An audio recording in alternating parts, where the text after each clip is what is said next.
Salut, on se lundi 4 octobre 2022, il est 17 h. Donc je vais vous montrer comment poser du placo-plâtre, des plaques de placo-plâtre pour plus voir le parpaing. Donc là je suis dans mon grenier, je vais vous montrer, vous connaissez un petit peu mon grenier. Je vous montre un petit peu le boxon. Donc ce que j'avais fait faire, c'est les vasistas là-haut, hein. Vous voyez, les fenêtres. Les petites fenêtres de toit, j'ai pu refaire tout mon toit là, donc c'est nickel. Et là j'ai commencé donc mon placo-plâtre avec du PVC, voilà ce que ça donne à peu près. Et j'ai acheté de la moquette verte, imitation gazon. Voilà. Donc je suis dans mon grenier, là ça fait à peu près entre 45 et 50 mètres carrés, donc c'est pas mal. Donc ça, eh ben, c'est pour le froid c'est pas terrible, pour le chaud c'est pas terrible, donc on va essayer d'isoler un peu ça. Donc j'ai pris des placo-plâtre d'1,50 m sur 60 cm. Donc pour faire la découpe, je prends un cutter, hein. Regardez un petit peu ce que ça fait bien droit, hein, quand même, hein. Voilà. Donc on mesure, je prends un morceau de PVC pour la règle et avec le cutter je coupe. Une fois que c'est les 3/4 coupés, je plie tout doucement et je finis au cutter et c'est impeccable, super. Vous voyez, la découpe elle est bien. Alors ce qu'il faut faire, bah déjà il faut prendre les mesures de haut en bas. Moi je laisse 5 cm en bas, je vais vous faire voir. Hop, voilà, je laisse 5 cm. Pourquoi? Parce que je vais peut-être faire un réagréage pour mettre plus tard du carrelage, hein. Et en haut je laisse pareil. Hop. Je laisse à peu près 3 cm, vous voyez, hein.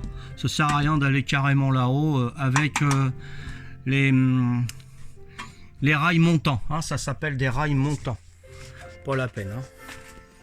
Donc je vais calculer ça. Normalement ça fait 1,60 m, je crois.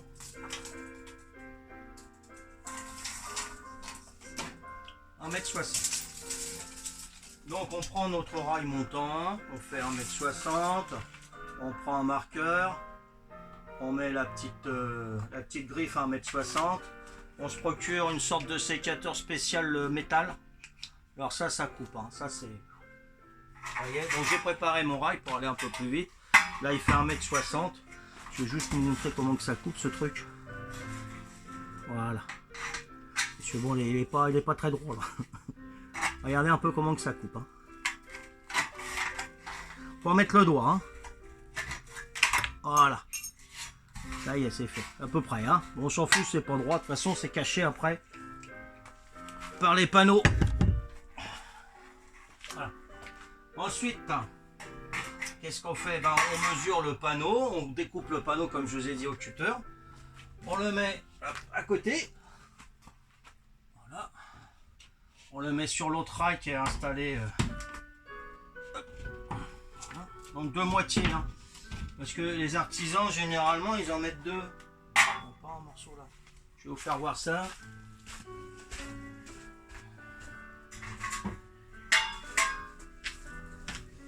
Là. Ils en mettent un comme ça et pour repartir ils en remettent un dos à dos comme ça. Donc là ils vissent ici et l'autre qui démarre il visse là. Moi ce que je fais, j'en mets qu'un. Ça fait des économies. Je visse juste à côté et l'autre qui repart, l'autre plaque, ben je visse juste à côté. Voilà, ça suffit large, hein. Pas la peine d'en mettre deux. Après chacun y voit, selon le budget et le temps aussi, hein, parce que ça nécessite des trous. Donc on va le placer là. On va bien le placer. Pourquoi? Voilà. Pour que je puisse mettre mon rail à cheval, pour voir un petit peu où est-ce que je vais donc le positionner. On le cale comme ça.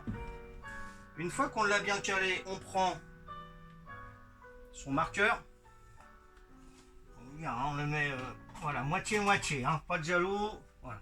Une fois qu'on l'a positionné, on va le marquer comme ça sur le mur, hein. Voilà. On fait des marques sur le mur. Voilà, j'en fais 3. Ensuite, on enlève ça. j'enlève ça. Et là, je sais où je dois mettre mon rail. Donc je suis les traits que j'ai mis. Alors s'il y a des choses qui nous dérangent, comme le surplus de ciment, comme ça, je vous fais voir. C'était tellement bien fait aussi ce truc, vous voyez. Ça m'embête parce que ça fait une bosse. Donc le rail il va pas toucher là, il va pas toucher là. Là. Donc ça m'embête. Alors quand c'est comme ça, bah n'hésite pas, hein, faut être outillé, hein. Faut un certain âge pour être outillé, hein. Je sais pas si vous avez vu le film Grand Torino avec Clint Eastwood, hein. Il a tous ses outils, mais voilà, il faut du temps pour s'outiller, hein. Quand on est complètement outillé, ça veut dire qu'on est un homme. Sinon, enfin. Donc on prend un burin, on prend la masse, et puis on va enlever le surplus, ça s'en va tout seul, hein. Voilà.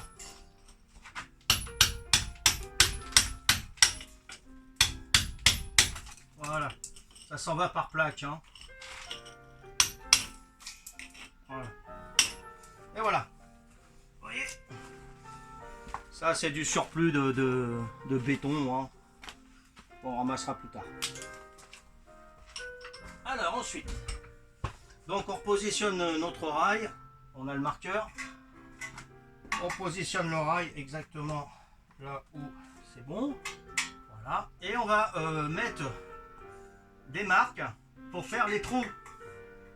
Flou, flou. En japonais, c'est flou. Voilà, on va en faire un ici et un tout en bas.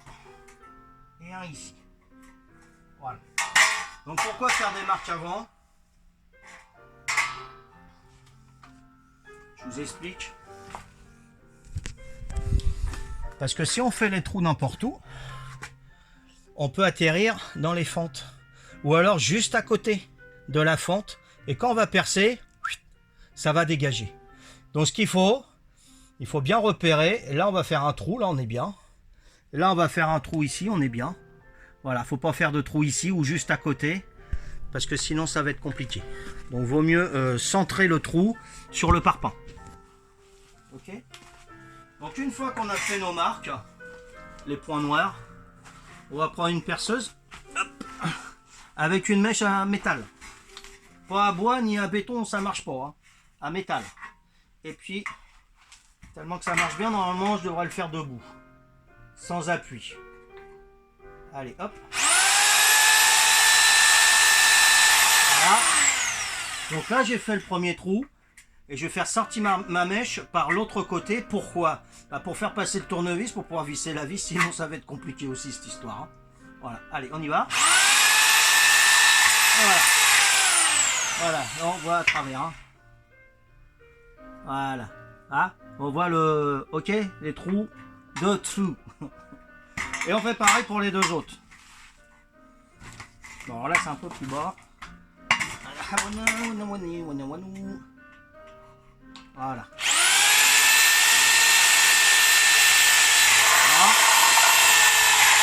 Et deux. Vous voyez, sans appui, ça va tout seul. Et prenez une mèche à métal, hein, surtout, hein. Et le dernier.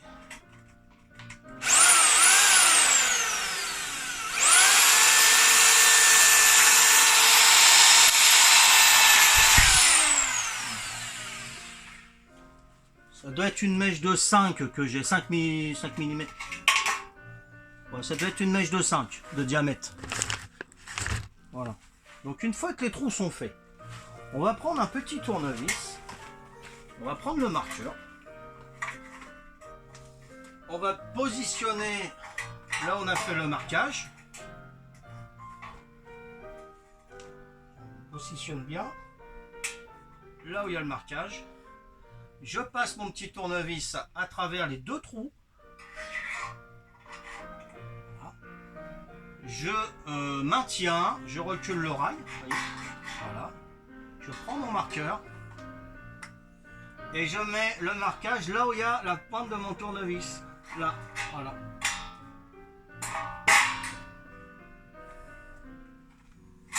Je vous montre. Voilà. Là, on est contre le mur. Je mets mon tournevis contre le mur. Voilà. Je retire un petit peu mon rail. Non, non, comme ça, c'est comme ça. Voilà, contre le mur. Je pousse mon petit rail. Je laisse le tournevis contre le mur.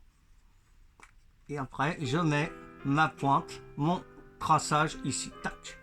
Ok. Et là, j'ai ma marque pour faire mon trou. Alors là, j'ai pris des chevilles avec de 4. Des chevilles de 4. Et il me faut la mèche de 6. C'est ça, hein? Ouais. Ouais, c'est ça. Il me faut une mèche de 6 pour mettre mes chevilles.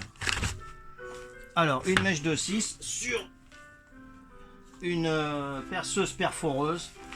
Et là, je vais vous dire que ça rentre comme du beurre, normalement. Allez, je tape. Allez, c'est fait. D'où le fait de choisir bien centré dans le parpaing, parce que au centre des parpaings, c'est du vide. Donc ça va tout seul. Si on le met sur le côté, c'est déjà plus épais. Ça sera plus dur et ça va s'effriter. Une fois qu'on a fait ça, on prend la cheville adéquate et la vis. Si ça rentre pas, vous pouvez prendre un maillet en caoutchouc. Hein. Je mets la cheville. Voilà, ça y est, avec mon maillet. Je mets ma vis. Donc pas au premier trou, évidemment, hein, c'est pas ridicule. Hein. Au deuxième trou. Hein. Voilà. Voilà, là, vous voyez. Et avec mon tournevis, je vais pouvoir visser avec l'autre trou. Vous voyez. Vous comprenez? Vous n'allez pas me répondre de toute façon. Donc je visse un petit peu. Voilà. Impeccable. Voilà. Je ne vais pas serrer à fond. Pourquoi? Parce que j'ai 2 autres trous à faire. Donc, il est où mon marqueur? Qui c'est qui a touché à mon marqueur? Ça peut être que moi. Parce que quand on travaille à plusieurs, ouais, toi qui me l'as pris, hein, il y a toujours des disputes. Pour ça, moi, je travaille toujours tout seul. Au moins, si c'est mal fait, je m'en prends moi-même. Ensuite, on va l'aligner là où j'ai mis donc mes traits, mon repérage, au début. Il est là. Voilà. Je mets mon tournevis. Je le perce de mes 2 trous, voilà. Je le laisse sur le mur. Je fais mon marquage, voilà. Je le remets. Je le mets bien, voilà. Et je fais mon marquage en dessous. Voilà. Et voilà. Comme ça, pas besoin de le tenir. Hein. Si vous faites déjà un premier trou, ça tient tout seul. Vous êtes libre des 2 mains. Vous voyez, ça tient tout seul. Ensuite, on fait les 2 autres trous. Hop. Au milieu du parpaing, ça va tout seul.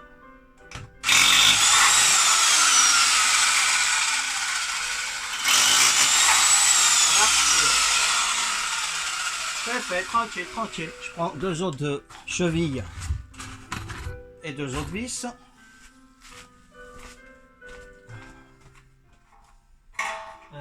Là. Mon maillet. On met le maillet, on met le maillet. Voilà. C'est du tout bon. Donc comme tout à l'heure, je mets la vis. Là pareil. Hop.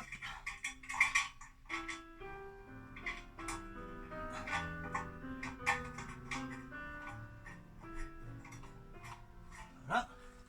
Je prends mon petit tournevis plat. Non, c'est cruciforme, mais on peut prendre un petit plat, hein, vous voyez. Mes vis, c'est cruci. Et moi, je prends un tout petit plat. Ça accroche bien. Après, on n'a plus qu'à visser à fond cette fois-ci. À la main, hein, parce qu'à la bécane, j'ai pas de rallonge. Pour ma perceuse dévisseuse, j'ai pas de rallonge. Donc je fais à la main. Je visse à fond. Voilà. Là, pareil.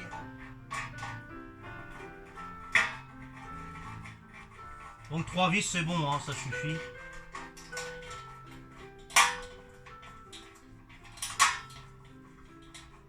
Là.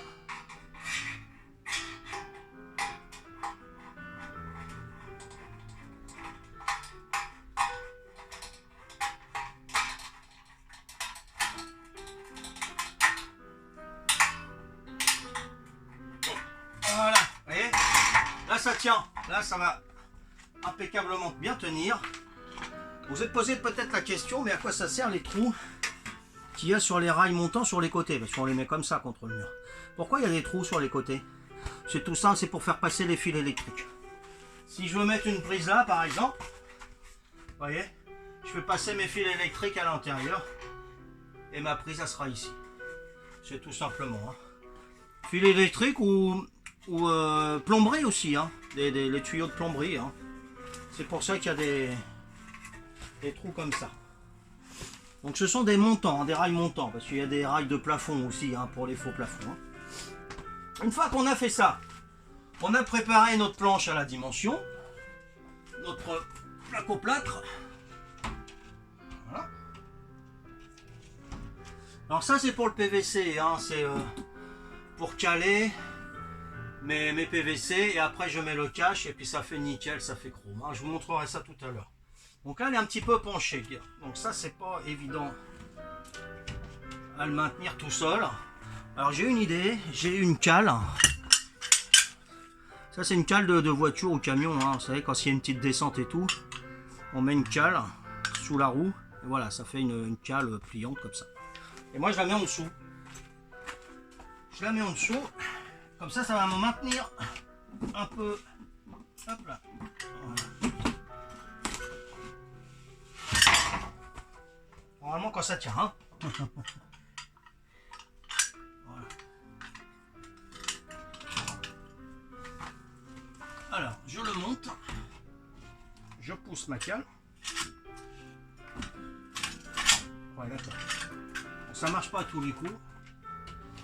Ok, d'habitude ça fonctionne, et là comme je fais le tuto évidemment ça fonctionne pas.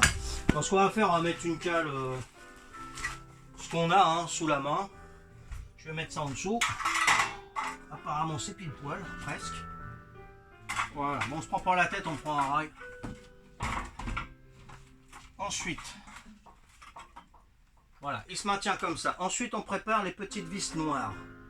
Alors les vis noires, généralement, c'est pour le métal, ça va visser dans le métal. Donc je vais en mettre un sur le placo qui va s'enfoncer dans le métal, dans le rail qu'on vient de mettre. C'est les vis noires métal. Avec ma perceuse dévisseuse qui se trouve. Et ouais cochine. Elle est là. Voilà. Perceuse dévisseuse, ça c'est bon, c'est un bon outil. Donc on va le caler.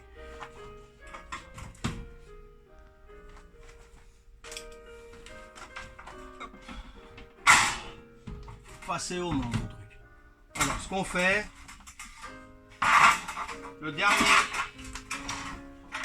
dernier système D, c'est que vous mettez le pied, hein, tout simplement, puis vous levez le pied. Hein. Allez, hop. Voilà, c'est ce que je fais. Alors, je le cale bien. Voilà. Je vais le monter au dernier moment. J'amorce ma vis. Donc, bien sur le côté. J'amorce.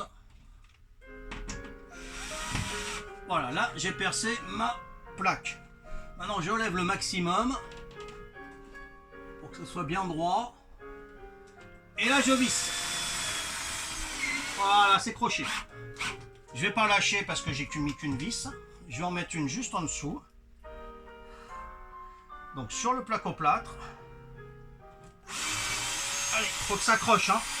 Voilà. Et voilà. Après je peux lâcher une fois que j'en ai mis deux, c'est bon. Ensuite, je vais mettre une ici.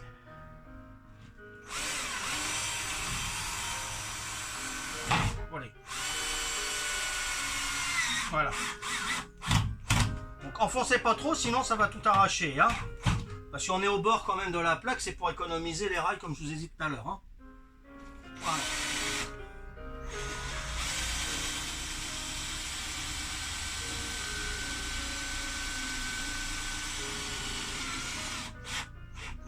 fois ça peut mettre longtemps avant de crocher. Hein. Bon. Voilà, alors moi j'en mets 6. Je mets 6 vis, 3 de chaque côté. Bon, ils en mettent une dizaine hein, pour cette hauteur-là. Bon, après, question d'économie, mais ça tient aussi bien. Hein. Allez.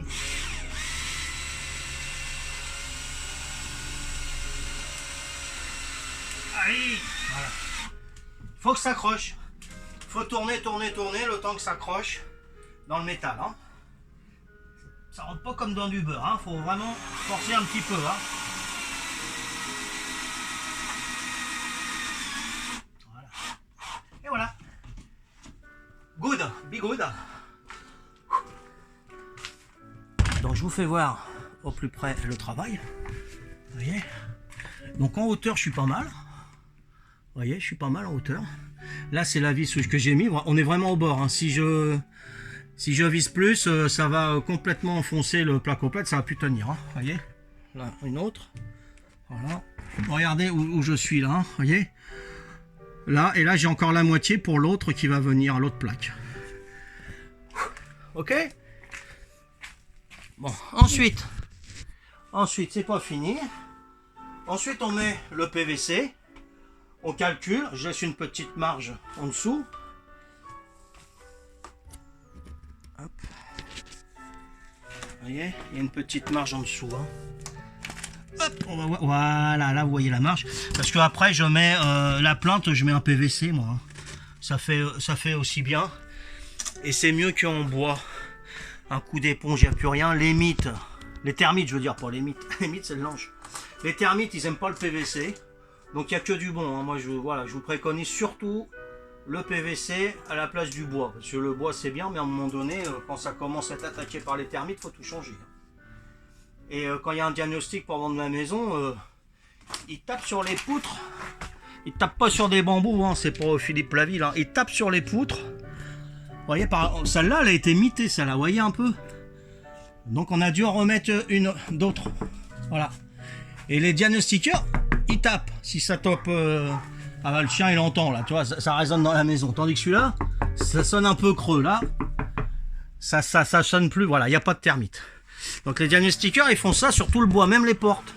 Ils tapent les portes, ils tapent les plaintes. Si ça sonne creux, s'il y a des petits trous, termites. Ça c'est marqué sur le diagnostic et puis la valeur de votre maison à chute. Donc, vous mettez des, comme ils appellent des cache-misères. Bon, je vois pas ce que c'est en cache-misère quand on fait comme ça. Hein. On a le parpaing, on a nos plaques. Il n'y a pas de champignons, il n'y a pas de termites, il n'y a rien. Voilà, il n'y a pas d'humidité. C'est pas un cache-misère pour moi, c'est voilà. Après ils disent ce qu'ils veulent les gens, moi je m'en fiche. Hein. Alors une fois qu'on a coupé notre latte de PVC, petite agrafeuse. On met notre latte de PVC, on enfonce bien. Hein. Voilà. Là on est bien et on va agrafer. Hop là, again au four. Voilà. Voilà. C'est nickel. Voilà. Bon bah on a pratiquement terminé. Hein. Vous voyez là, j'ai mis une plante. Alors, on la voit pas la plante là. Vous voyez derrière là, vous voyez la plante derrière l'enceinte, hein, il y a une plante, on voit pas l'espace ni rien, c'est nickel. Et là comme je vous ai dit tout à l'heure, on met une baguette en haut, on enlève le cache, c'est vendu avec un cache, hein, il y a la baguette et le cache. Et une fois qu'on a fait tout ça, on n'a plus qu'à l'encastrer dedans. Voilà, tout simplement. Bon, là c'est pas terminé, mais bon ça sera terminé. Voilà. Ça fera ça. Je marche sur les prises électriques. Vous voyez, ça fera ça. Donc là il n'y en a pas à côté. Et là j'en ai mis une. Voilà. Donc ça cachera tout ça. Voilà. Et ça fait un repère pour le haut. Et ça, si on coupe pas droit le haut, vous voyez comme là. Vous voyez. Voilà. Hein, c'est pas très droit. Mais avec le cache, bah, on voit plus rien. C'est nickel. Bon, c'est du temps. C'est de l'argent. Mais tranquille, tranquille. Hein, voilà. Donc c'était voilà, dans l'avancement de mes travaux, comment poser du placo-plâtre. C'est pas compliqué franchement. Hein. Bon, pour faire tout ça, vous voyez, il y a à peu près, j'ai 60 mètres carrés hein, avec les combles. Hein, parce que je fais carrément tout le fond là, hein, là où je peux pas aller, il faut que je me mette à 4 pattes. Donc ça fait 60 mètres carrés.